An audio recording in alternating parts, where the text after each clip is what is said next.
Good morning, children. The chapter we are discussing now is major landforms of the earth. The surface of the earth is called lithosphere. The lithosphere consists of different types of landforms. Landforms are features that make up the earth's surface. The different types of landforms include mountains, plateaus, plains, etc.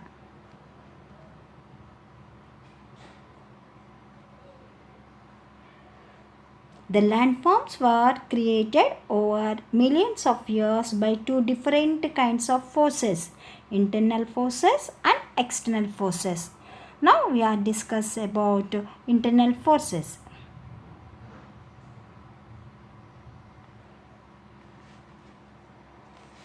Internal forces or tectonic forces are forces acting from within the earth that leads to sudden change on the face of the earth. The crust of the earth is actually divided into several pieces which we call plates. These plates float over the liquid molten rock called magma, which lies below the solid crust. The core of the earth heats the molten magma. The molten magma rises upwards when heated, spreads, cools, and then sinks again to get heated and rise once more.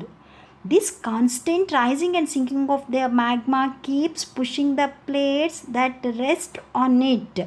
Thus, the plates are constantly moving. This movement of the plates is termed plate tectonics. There are three types of tectonic plate movements.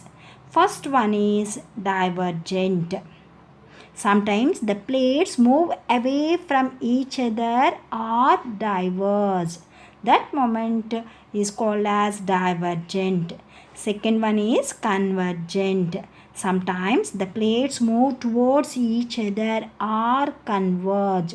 That it is called as convergent movement.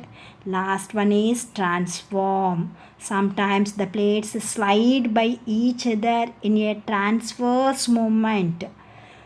So that it is called as transform or transverse movement.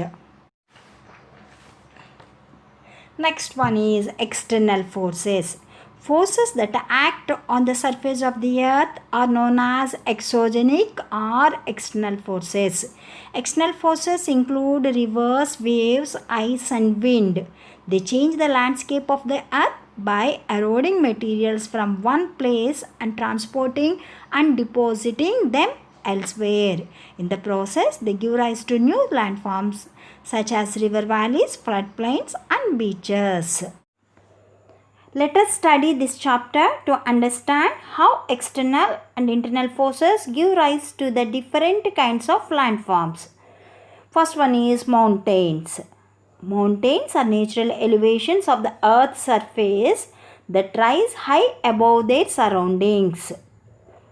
A number of connected mountains that run in a line form a range. A series of mountain ranges that run parallel to each other make up a mountain system. There are different types of mountains depending on how they were formed. They are fold mountains, block mountains and volcanic mountains. First one is fold mountains. When two tectonic plates collide, the land between them gets thrown up in giant folds. Mountains that get formed through this process are known as fold mountains. The upward folds are known as anticlinous, while the downward curves are called synclinous. The Himalayas, Alps, Andes, Aravallis, Urals and Rockies are all fold mountains. Fold mountains are divided into two types, old fold mountains and young fold mountains. Since the Aravallis, Urals and the Appalachians were formed many millions of years ago, their peaks have been weathered down and rounded with age. They are thus examples of old fold mountains. By comparison, the Himalayas, Alps, and Andes were formed more recently. Their peaks are thus far sharper and higher, and they are known as young fold mountains.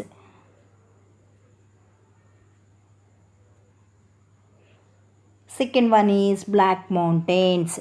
Sometimes when tectonic plates push towards or pull away from each other, massive cracks or faults appear on the surface of the earth. When a block of land between two such cracks get pushed up due to internal forces of the earth, it forms a block mountain or host. The portion that sinks downward is known as a graben or rift valley. The Black Forest Mountains of Europe and the Vindhya Mountains of India are block mountains. Third one is volcanic mountains. Sometimes conical or dome-shaped structures are formed as a result of magma escaping to the surface of the earth through an opening which is called a vent. These are called volcanic mountains or volcanoes. Magma that reaches the surface of the earth is called lava. The hot lava flows over the surface of the earth, cools, and then hardens to form lava sheets. Over thousands of years, several layers of such lava sheets are deposited on top of each other to form volcanic mountains.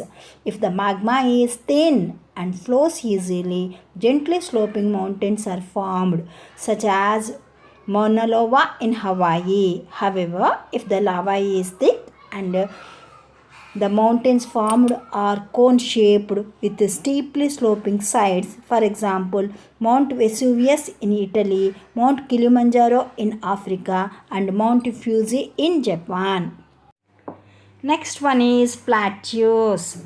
Plateaus are elevated blocks of land with flat tops and sides that could be steep or rolling. Plateaus are lower in elevation than mountains. The Deccan Plateau in India is the oldest plateau of the world. A large part of the African continent is a plateau. The plateau of Tibet is the highest plateau in the world with a height of 4,000 to 6,000 meters. That is also known as the roof of the world. Importance of plateaus. Plateaus are usually regions with rich mineral deposits. For example, the Chota Nagpur Plateau in India is famous for minerals like coal, iron ore, and manganese. Plateaus formed from the accumulation of lava are rich in black soil, which is extremely useful for the cultivation of sugarcane and cotton. The Deccan Plateau of India is an example. Next one is plains. Plains are flat lands with elevations not exceeding 200 meters above sea level. Some plains can, however, be gently rolling.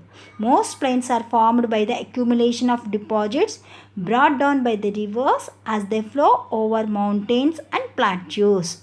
These deposits, consisting of silt, sand, and clay, are known as alluvium. Importance of plains.